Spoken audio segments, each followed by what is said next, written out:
A'udzu billahi mineşşeytanirracim. Bismillahirrahmanirrahim. Elhamdülillahi rabbil alamin. Vessalatu vesselamu ala rasulina Muhammedin ve ala alihi ve ashabihi ecmaîn. Rabbi şrah li sadri ve yessir li emri ve hlul ukdeten min lisani yefkahu kavli. Amma ba'd. Esselamu aleyküm ve rahmetullahi ve berekatuhu. Allah Teala barşamızdan niyetlerimizni kabul etsin, dualarımızды kabul etsin, ıhlaslarımızды күшейтсін inşallah. Келе жатқан қасиетті Рамазан айы баршамызға мүбәрек, берекелі, хайырлы болсын. İnşallah Рамазан айына қатысты İmam Кудури рахимахуллаху тағаланың жазған Мұхтасар атты кітабынан сауым бөлімін, яғни ораза бөлімін оқымақшы болып тұрмын. Өйткені әрбір мұсылман ораза ұстау парыз. Енді ораза ұстау парыз болғаннан кейін оразаның шарттарын, оразаның парыздарын, оразаның түрлерін, оразаны не нәрсе бұзады, не нәрсе бұзбайды, осы сияқты мәселелерді жақсы білу керек. Сол кезде ұстаған оразасы өте жақсы, сапалы болады. Сол ниетпен Алланың қалауымен ораза жайында тақырыпты оқымақшы болып тұрмын, иншалла. Алдымен саум, ораза деген сөз арабшада саум болып келеді. Саум. Бұның тілдік мағынасы әл-имсак, яғни тыйылу деген сөз. Шәрғи мағынасы оразаны бұзатын нәрселерден белгілі бір уақыт ішінде арнайы ниетпен тыйылу. Яғни арнайы ниет етесің, ұстайтын өзінің уақыты бар. Сол уақыт аралығында сен оразаны бұзатын амалдардан тыйыласың. Бұны шариғатта ораза деп айтады екен. Бұл жерде имам Кудури рахимахуллаху тағала ең алдымен оразаның асыл мәселелеріне кірместен бұрын, яғни оразаны не бұзады, не бұзбайды, парыздары қандай деген сияқты, бұл жерде оразаның түрлеріне өте кіріспе жасайды. Яғни өйткені біз тек қана Рамазан оразасын білеміз, әйтпесе одан басқа тағы да қаншама оразаның түрлері бар. Ол оразаларды білуіміз керек. Және де бұл жерде имам Кудури рахимахуллаху тағала бір арнайы бір қағида бізге орнатып кетеді, қазір көрсетіп кетеді. Сол қағидадан, сол жасап кеткен, көрсетіп кеткен сол мәселеден біз оразаның кейбір үкімдерін де байқаймыз. Сол үшін бүгінгі тақырып өте маңызды. Бірінші былай деп бастайды. Ас-сауму дарбан вәжибун ва нафлун. Жалпы оразаны екіге бөліп жатыр имам Кудури. Ораза екі түрге бөлінеді. Бірінші түр вәжіп, екінші түр нәпіл дейді. Енді фуқаха, ғұламалар кей кезде вәжіп деп айтқан кезде нәпілден басқаларын мензейді бұл жерде. Яғни нәпіл болмағандарды мензейді вәжіп деп. Кей кезде фуқаха вәжіп деген кезде нәпіл мен парыздан басқаларын мензейді.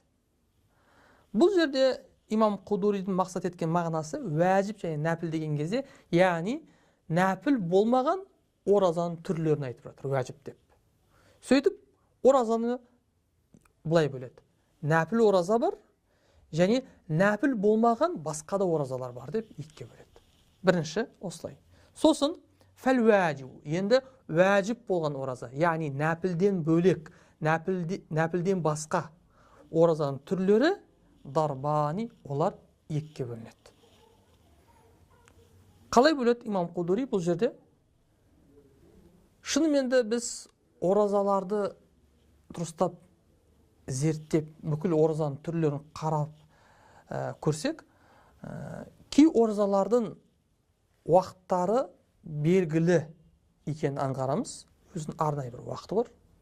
Кей оразалардың уақыты жаңағы тұрақсыз, яғни арнайы бір уақыты жоқ екендігін де аңғарамыз. Имам Кудури да осыған қарай оразаның түрлерін екіге бөледі. Яғни уақыты тағайындалған оразаның түрлері болып, яғни бұл жерде нәпіл болмаған оразаларды айтып жатыр, уәжіп болған оразаларды айтып жатыр. Уақыты тағайындалған ораза бар, екінші уақыты тағайындалмаған ораза бар екен. Бұл екеуінің тек қана уақытта ғана айырмашылығы емес, сол сияқты кей үкімдерде де айырмашылық ортаға шығады екен. Сол үшін бұл жерде жақсылап тұрып тыңдап, бұл мәселені дұрыстап түсініп алайық. Бірінші, жаңа уәжіпті екіге бөлді. Соның біріншісі минху ма ятааллақу бизаманин биайнихи. Яғни белгілі бір уақытпен шектелген ораза. Уақыты белгілі бір ораза. Не сияқты? Кассауми Рамадан ве нәзрин муайен. Екі. Яғни Рамазан айын оразасы бар. Және де екінші нәзір муайен. Яғни сен бір оразаны атап қоясың. Яғни мысал берейік. Егер менің балам үйленетін болса, мен дүйсенбі күні ораза ұстаймын дедім. Бұл шариғатта нәзір деп аталады. Шынымен де балаңыз үйленді, онда сіз үшін дүйсенбі күні ораза ұстау уәжіп болады. Және де ол күнгі оразада нақты болады. Яғни бұл жердегі дүйсенбі келе жатқан дүйсенбі күні, немесе айдың басындағы дүйсенбі күні ораза ұстау мысалы маған уәжіп болсын деп күнін белгілеп қояды. Бұл жерде күні, яғни уақыты тағайындалған, белгіленген оразаның қатарына кірді. Біріншісі айтқанымыздай Рамазан айының оразасы, екіншісі нәзір муайен ораза. Осы оразаның бірінші түріне кіреді. Қандай ерекшелігі бар бұл оразаның? Өзі имам Қудри өзі айтып жатыр. Фаяджузу саумуху би ниети минал лейл. Рұқсат етіледі. Түннен ниет ету рұқсат етіледі. Яғни күндізге жеткізбей, ақшам уақыты кіргеннен бастап, мен ертең Рамазан айын оразасын ұстаймын деп түннен ниет ету рұқсат етіледі. Яғни рұқсат етіледі деген сөзден түсінеміз, уәжіп емес, шарт емес деген сөз. Рұқсат етіледі. Егер бір кісі түннен ниет етпесе, күнәһар болмайды деген сөз. Тіпті қараңыз, фаин лам януи хатта асбаха, адам түнде ниет етпеді, тіпті не болып кетті? Жаңағындай таң уақыты атып кетті. Яғни таң намазы уақыты кіріп кетті. Қалай болуы мүмкін? Адам түнде жатты, сөйтіп сәресін ұйықтап қалды. Тұрса, таң намазы уақыты кіріп қойыпты.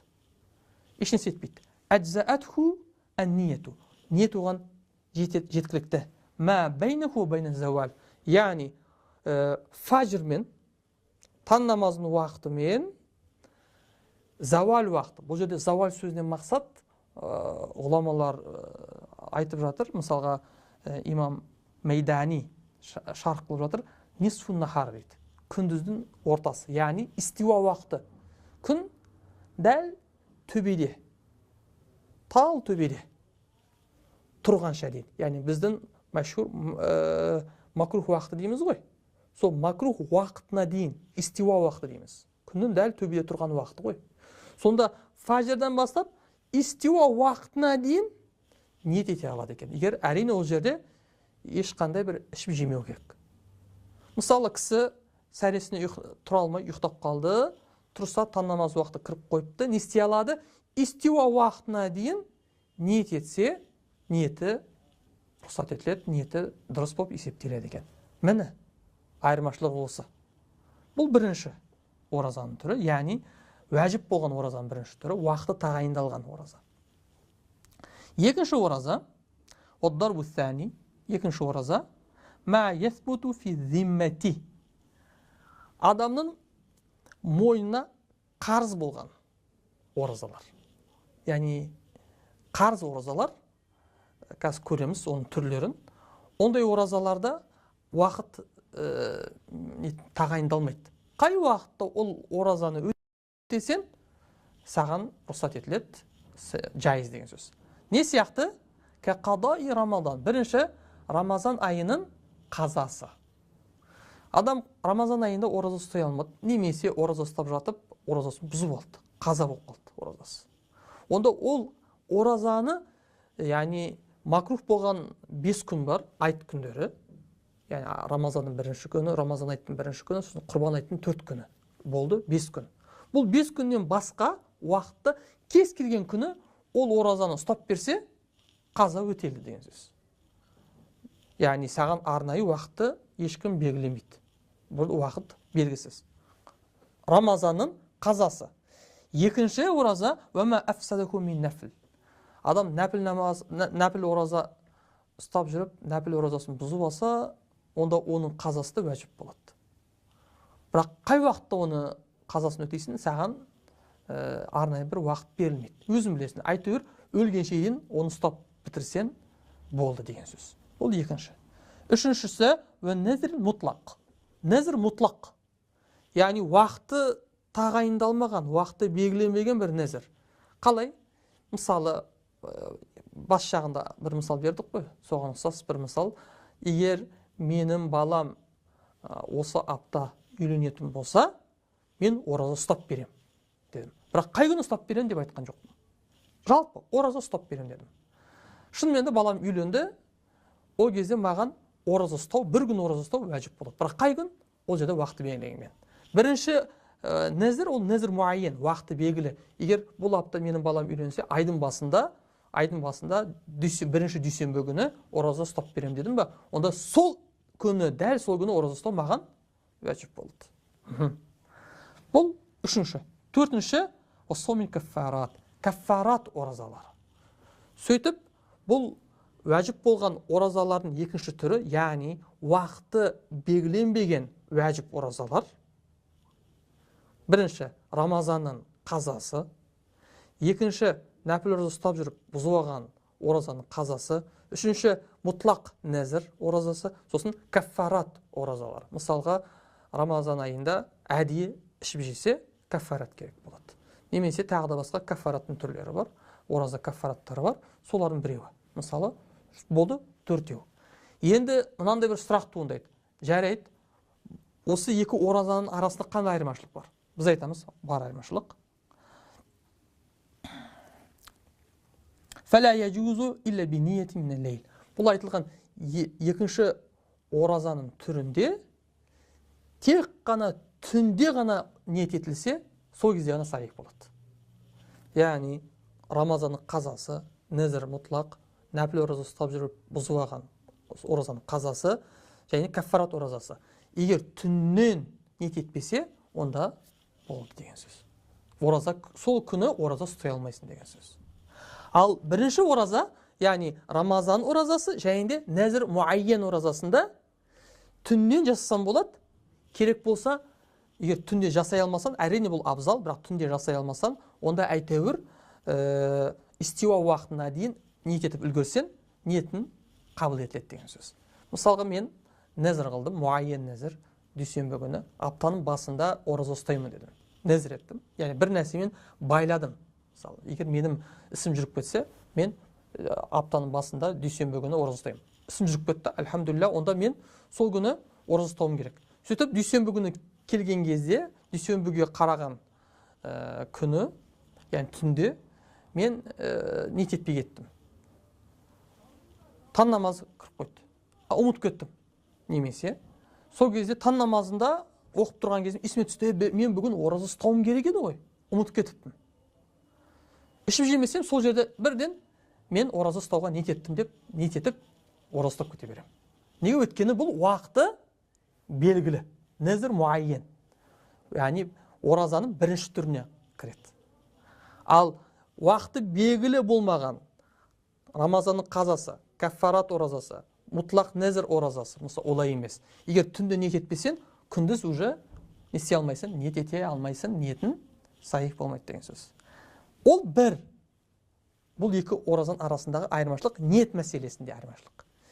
Екінші, тағы да бір айырмашылық, бірінші оразаның түрінде мен арнайы, мысалға Рамазан оразасын айтайық. Мен Рамазан айының оразасын ұстауға ниет еттім деп айту шарт емес. Жалпы ниеттің өзі жеткілікті. Ниет еттім ораза ұстауға деп айтудың өзі жеткілікті. Тіпті Рамазан оразасында мен нәпіл ораза ұстаймын деп ниет етсем де, адамның ниеті жаңағы нәпіл деген сөзі қабыл етілмей, Рамазаннан есептеліп кетеді. Мен уәжіп ораза ұстаймын деп ниет етсе, ол да қабыл етілмейді. Мен қаза ораза ұстаймын деп ниет етсе, ол да қабыл етілмейді, Рамазаннан есептеліп кетеді. Яғни жалпы мұтлақ ниет жеткілікті. Рамазанда және де нәзір муайенді. Мысалға, муайен нәзір. Күні белгілі. Сол күні ораза, мен нәзір оразасын ұстауым керек. Мен алдымда мен нәпілге ниет еттім деп сол күні ораза ұстайтын болсам, нәпіл деген сөз қабыл етілмейді, бірақ ораза сол күні мен тағайындап қойдым ғой, нәзір оразасын. Онда нәзір оразасынан есептеліп кетеді. Яғни тек қана оразаға ниет ету сөзі өзі-ақ жеткілікті екен. Бірінші түрде. Екінші түр оразада олай емес. Арнайы не нәрсеге ниет етіп жатсаңыз, сол нәрсе болу керек. Мысалға, өткен олардың уақыты белгілі емес қой. Мысалы, мен ертең айталық Рамазанның қазасын ұстағым келеді. Яғни бұрын ұстай алмаған бір Рамазанның қазасын. Түнде мен ниет етіп жатырмын. Мен ертең ораза ұстаймын нәпіл оразаға деп ниет ететін болсам, онда ол қаза оразадан есептелмейді. Нәпілден есептеледі. Ол жерде арнайы не істеу керек? Қандай ораза ұстайтындығынды атап кету керек екен. Демек, бұл жерде қарап отырсақ, әжептәуір айырмашылық бар екен. Бірінші оразаның түрі мен екінші ораза. Яғни бұл жерде уәжіп болған оразаларды айтып жатырмыз. Уәжіптен мақсат, қайтадан ескертейін, нәпіл болмаған оразалардың түрлерін айтып жатырмыз. Ол жерге парыз да кіреді, ол жерге уәжіп ораза да кіреді.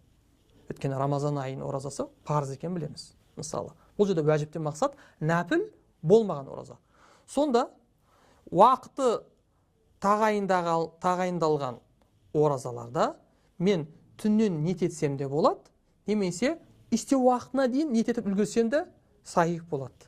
Ол бір. Екінші, қай оразаны ұстайын деп жатқандығын атап өту шарт емес. Яғни Рамазан оразасын деп айту, немесе нәзір муайен деп айту шарт емес екен. Тіпті әшейін ораза ұстауға ниет еттім деп айтудың өзі жеткілікті. Ол бірінші оразаның түрі. Екінші ораза түрінде міндетті түрде түннен ниет ету керек. Яғни таң намазы уақыты кіргенше дейін, ақшам уақытынан бастап таң намазы уақыты кіргенше дейін, ол бір. Екіншіден, қай оразаны ұстайын деп жатсыз, соны да арнайы атап өтуіңіз керек екен. Бұл осындай бір кішігірім айырмашылықтар бар. Бұны да біліп жүрейік, иншалла. وَالنَّفْلُ كُلُّهُ يَجُوزُ بِنِيَّةٍ قَبْلَ الزَّوَالِ. Және де нәпіл ораза, бұлар да дәл уәжіп болған бірінші түрі бар еді ғой. Уәжіп оразаның бірінші түрі сияқты, нәпіл оразада түннен басталып, истеуа уақытта адам ниет етсе, ниеті сахих болады. Яғни нәпіл ораза, мен мысалға нәпіл ораза ұстағым келеді ертең, бірақ өкінішке орай сәресінен тұра алмай қалдым. Таң намазы уақыты кіріп қойыпты. Ішіп жемесем, не істеп кете берем? Оразаға ниет етіп, нәпіл оразаға ниет етіп, ораза ұстап кете алам. Мысалға, кей күндерде қасиетті күндер болып қалуы мүмкін. Мысалы, Шәуәл айының Рамазаннан кейін болады, 6 күн ұстау керек. Мұстахаб. Немесе Ашура күні ораза. Мен сәресінен тұра алмай қалдым, бірақ Ашура оразасын сауабын білем. Енді ол нәпіл ораза. Парыз уәжіп емес, мұстахаб. Енді мен ұйықтап қалдым, онда мен не істей аламын? Проблема жоқ. Ұйықтап қалсам да, сәресінен тұра алмай қалсам да, әйтеуір истеуа уақытта ниет етіп үлгерсем, жеткілікті екен. Ниетім сахих болады, иншалла. Осы жерде тоқталайық. Құдай қаласа, келесі дәрісімізде жаңа айды күту, жаңа айды қарау мәселесіне тоқталамыз. Ассаламу алейкум ва рахматуллахи ва баракатух.